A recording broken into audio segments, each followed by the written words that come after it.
Kalingap Edo may planong bumili ng bahay para sa kanila ni Beyonce. Yan po ang ating pag-uusapan ngayong gabi.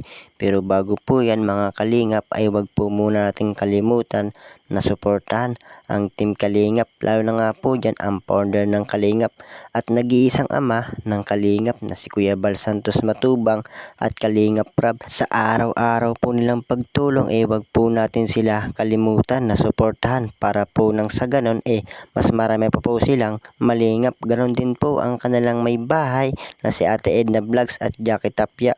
Wag po sana tayo magsasawang sumuporta mga kalingap.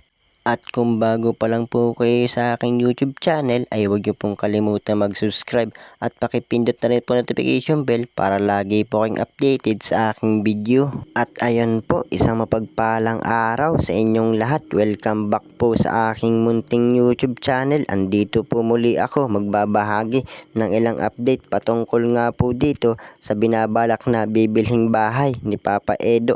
Mga kalingap, panoorin po natin sandali lamang ang video. Bibilhin na po ni Edo to. Yan o. Bilhin na nila to. Kanilang Beyonce. Titirhan na ng Beyonce. Pwede ba makakurot ng konti? Ay, pwede yan. Pwede yan. Ang ICR po yan. Ganda Ito po dito. rin ito. Pero pwede na rin yung bahay. Ito po. Wala ay, overtime po. Diba po, kung kasama na yan sa usap natin. Dati contractor po kasi. Kwarto. Malaki yan. Malaki po yan. Ito nga sana, kung Pwede hindi ng kami, kwarto. bigla kasi nag-change of mind kami kasi mga taga-sor kami. Dahil sa Erika. Itong may anak kaming gano'ng special. Pag nagkakaproblema po kami, hindi may iwasan na, may na-hospital, magkasama kami. At so ayun, kung titinan nga po natin maganda at maayos naman po yung bahay at isang engineer din po pala ang may-ari nito.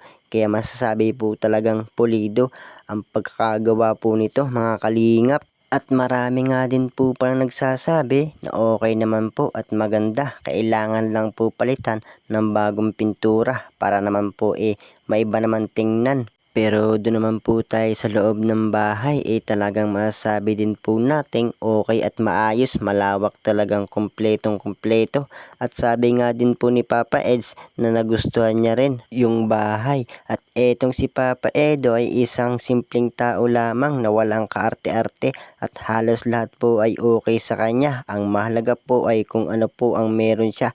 At marami pa nga po ang nagsasabi na bumili na lamang daw po ng sariling lote etong si Edo at magpatayo na lang ng sariling bahay para naman daw masunod ang kanyang gustong design at kulay. Pero wala po tayo magagawa sapagkat desisyon pa rin po ni Papa Eds ang masusunod mga kalingap.